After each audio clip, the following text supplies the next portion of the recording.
Hi guys, இது என்னோட recent project garment dyeing machine. So இது பார்த்திங்கன்னா ஏர்லி 90s வந்த மிஷின்னு சொன்னாங்க.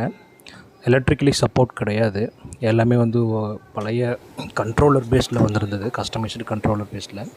ஸோ அதுக்கு சப்போர்ட் இல்லாததுனால நாங்கள் எலக்ட்ரிக்கலி ரெட்ரோஃபிட் பண்ணியிருந்தோம். PLC அண்ட் டச் பேனல் போட்டு எல்லாமே FUJI பிராண்ட். ஸோ இதோட UI வந்து ஒரு யூசர் ஃப்ரெண்ட்லியாக கொடுத்துருந்தோம். 100 ஸ்டெப்பு போட்டுக்கிற மாதிரி ஒரு 20 ப்ரோக்ராம் வந்து சேவ் பண்ணிக்கலாம், அந்த டைப்பில் கொடுத்துருந்தோம். இந்த மிஷினில் யூஸ்வலாக பழைய மோட்டார்ஸே யூஸ் பண்ணியிருந்தோம். ஸோ பழைய மோட்டார் பார்த்திங்கன்னா 2 டைப் ஆஃப் மோட்டார்ஸ் யூஸ் பண்ணியிருந்தாங்க. ஒன்று டபுள் வைண்டிங் மோட்டாரும் நார்மல் இண்டக்ஷன் மோட்டார் யூஸ் பண்ணியிருந்தாங்க. டபுள் வைண்டர் மோட்டார் பார்த்திங்கன்னா நீங்கள் ஃப்ரண்டில் பார்க்குறது இப்போ டபுள் வைண்டர் மோட்டார். அது எதுக்காகனா ஹைட்ரோ எக்ஸ்ட்ராக்ஷன் பண்ணுறக்காக. பின்னாடி இருக்கிற motor dump motor. So dump motor just like நம்ம வாஷிங் மிஷின் பார்த்துருப்பீங்க, ஃப்ரண்ட் அண்ட் பேக் ரொட்டேட் ஆகிட்ருக்கும் இல்லைங்களா. ஸோ அந்த பர்பஸ்க்காகவும் ஹைட்ரோ எக்ஸ்ட்ராக்ஷன் வந்து கடைசியாக ஃபைனலாக நம்ம ஹைட்ரோ தண்ணியை வந்து ஃபுல்லாக புழிஞ்செடுக்கிறதுக்காக யூஸ் பண்ணுறது. ஸோ இது பழைய மோட்டார்ஸ் எல்லாமே DOLல போட்டிருந்தாங்க. நாங்கள் எல்லாமே ரெட்ரோஃபிட் பை VFD யூஸ் பண்ணிட்டோம். Other then rest of the mechanical எல்லாமே சேம் தான். நம்ம வந்து மெக்கானிக்கலி எதுவும் மேஜராக ஆல்ட்ரு பண்ணலை, எலக்ட்ரிக்கல் மட்டும். ஏன்னா பழைய கஸ்டமைஸ்டு கண்ட்ரோலர் அதுக்கு சப்போர்ட்டிங் இல்லை இந்தியாவில், ரொம்ப காம்ப்ளிகேட்டடாக இருந்ததுனால அந்த கண்ட்ரோலர் ரிமூவ் பண்ணிவிட்டு எலக்ட்ரிக்கலி நாங்கள் ரெனோவேட் பண்ணிட்டோம், ரெட்ரோஃபிட். இது எல்லாமே நாங்கள் ஓனாக டெவலப் பண்ணது. கஸ்டமருக்கு யூசர் ஃப்ரெண்ட்லியாக இருக்கிற மாதிரி வேணும்னு கேட்டிருந்தாங்க. ஸோ அதன் பேஸ் பண்ணி நாங்கள் பண்ணி கொடுத்துருந்தோம்.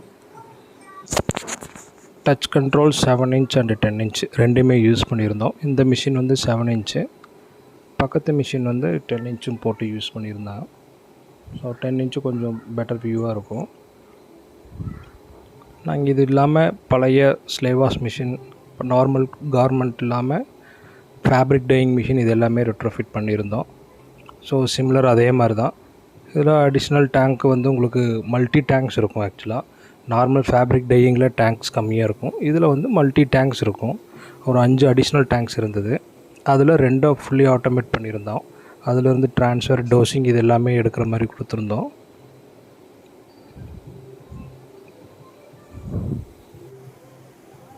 பார்த்தோன்னா இது சாம்பிள் ஓட்டின கிளிப்ஸு. நார்மல் ஒயிட் கலர் போட்டிருந்தோம், இப்போது எல்லோ கலர் டையிங் ஆகி வந்திருக்கு. ஸோ அதை சாம்பிள் பார்க்குறாங்க. இப்போ நீங்கள் பார்க்குறது பார்த்திங்கன்னா அடிஷ்னல் டேங்க் ஆக்சுவலாக. ஸோ இதில் மேஜராக அந்த 2 பெரிய டேங்க்கும் ஆட்டோமேட்டடில் லிங்க் பண்ணியிருந்தோம். யூஸ்வலாக அதில் வர்றது வந்து பார்த்திங்கன்னா ஒரு செமி ஆட்டோ மாதிரி தான் வரும். ஃபில்லிங் அப்புறம் ஹீட் இதெல்லாமே வந்து மேனுவலாக பண்ணிவிட்டு ட்ரான்ஸ்ஃபர் அண்ட் டோசிங் மட்டும் இதில் கொடுத்துருந்தாங்க. இப்போ நாங்கள் எல்லாமே ஃபுல்லி ஆட்டோவில் லிங்க் பண்ணிட்டோம். இதெல்லாம் அடிஷ்னல் ஃபீச்சர்ஸாக கேட்டிருந்தாங்க. இப்போ நீங்கள் பார்க்கலாம் ஹைட்ரோ எக்ஸ்ட்ராக்ஷன் பண்ணிகிட்ருக்கு. வைப்ரேஷனுங்கிறது ஒரு மினிமம் லெவலில் தான் இருக்குது. யூஸ்வலாக நம்ம வாஷிங் மிஷினில் பார்த்திங்கன்னா நல்லா ஃபைனலாக ட்ரைன் ஆகும் பொழுது உங்களுக்கு ஒரு வைப்ரேஷன் வரும். அது எதனாலன்னு பார்த்தோம்னா உள்ளே இருக்கிற ஃபேப்ரிக் வந்து அன்ஈவனாக லோட் ஆகிருந்ததுன்னா அந்த மாதிரி வைப்ரேஷன் வரும். மோரோவர் அந்த ஸ்டார்டிங்கில் ஃபஸி லாஜிக்னு ஒன்று சொல்லுவாங்க, அது வந்து அந்த வெயிட்டை பேலன்ஸ் பண்ணுறக்காக அந்த கார்மெண்ட்டுடைய ஸ்ப்ளிட்டப்பை வந்து ஒரு மீடியம் ஸ்பீடில் எடுக்கும். ஸோ அதை பேஸ் பண்ணி தான் பண்ணியிருந்தோம். ஸோ அதில் பேலன்ஸ் நல்லா வெல் பேலன்ஸ்டாக இருந்தது அப்படின்னா அந்த வைப்ரேஷன் ரொம்ப மினிமைஸ்டாக இருக்கும். நீங்கள் பார்க்கலாம் மிஷின் பாட்டமில் ஹை சஸ்பென்ஷன்லாம் கொடுத்துருப்பாங்க, என்டையர் மிஷினுமே வைப்ரேஷன் ஆகும். ஸோ இதெல்லாம் நம்ம மினிமைஸ் பண்ணி கொடுத்துருந்தோம்.